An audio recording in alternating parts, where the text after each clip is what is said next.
Hello everyone, welcome back to the channel. David here, joined by Pickles, and we are going to be talking about observing your bird. No catchy hook for this video. I just thought it was a very important video to do about how important just observing and watching your bird is to looking after them well and having a happy relationship.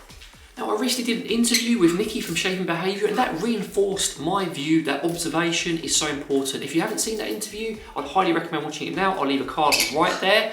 But in the meantime, let's get right into things.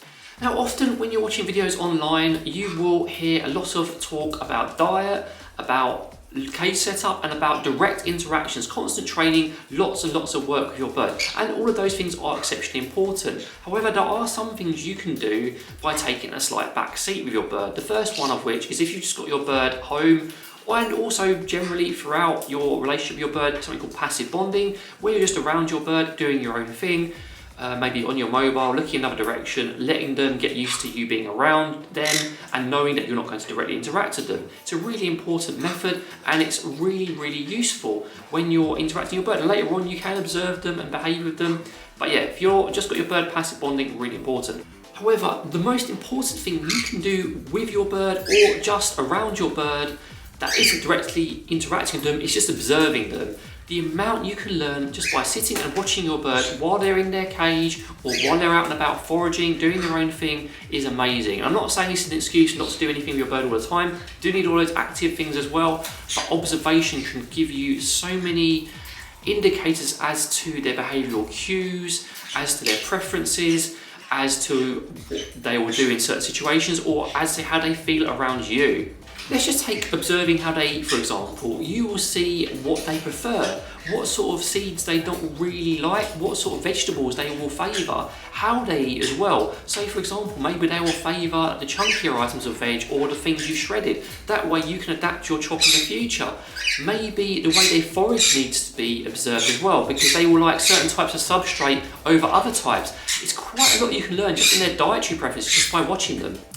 Similarly, when you're observing in the cage, you can see what sort of toy they gravitate towards, what sort of areas they avoid in the cage, what sort of areas they like in the cage, and even what they'll go for in their food bowl first. You can also see if there's anything troubling them in the environment, in their cage, or even if they feel safe in there, because sometimes the location of the cage may make them feel uncomfortable or be triggering hormonal behaviour, and you can observe that and react to it. Now, you may notice I'm following a similar format to what I talked about at the start about cage setup, diet, etc. That's deliberate. Let's move on to interactions outside and training. Just watching how your bird trains. If you, for example, record your session or just watch them playing out and about, can give you lots of indicators how they interact with the environment and how they respond to various training types. If there's a pair of you, one can watch, the other can train. It's very useful. You'd also pick up on their behaviours and their cues for certain things. Maybe you've got a biting or screaming problem. Spend some time watching your bird and how they interact with things or how they behave, or watching it back if you've recorded it. You may see some things that are antecedent things that are leading up to those behaviours.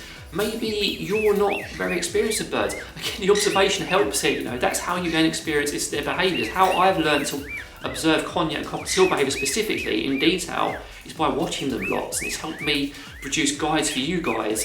I'll link one of them now just so you can see an example of their behaviours and what to look for. And while every bird is going to be individual and have their individual behaviours, picking up on these general themes will be very helpful for you. So let's go back to the biting example. For many people, biting seems to come out of nowhere.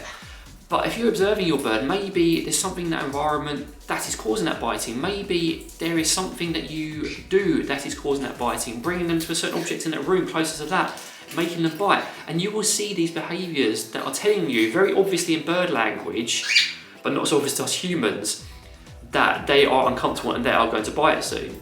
Say, for example, the feathers ruffling up slightly, maybe your bird will go skinny, maybe their eyes will pin depending on species. These will tell you that something's wrong or they're a bit nervous, or it could mean something else. That's the problem with birds. But anyway, the general point is, if you observe your bird in their general interactions, in whatever form they take, wherever the form they take the time to do that, even make some notes. You're going to learn a lot about your bird relatively quickly, maybe even more than just going online and watching loads of videos, because you will learn to get to know your bird. You will pick up on these little subtle things and you will start to build a better relationship with them, purely because you observe them and you know what their personality and reactions are going to entail. So this is a very quick summary for this video. Again, The very quick summary is observe your bird. Take notes, record your sessions, watch them lots, take some time to just observe them. There's nothing wrong with doing that once in a while. You know, while you want to always be actively interacting where you can take 10 minutes once in a while to let them do their own thing. And sometimes independent play is really useful.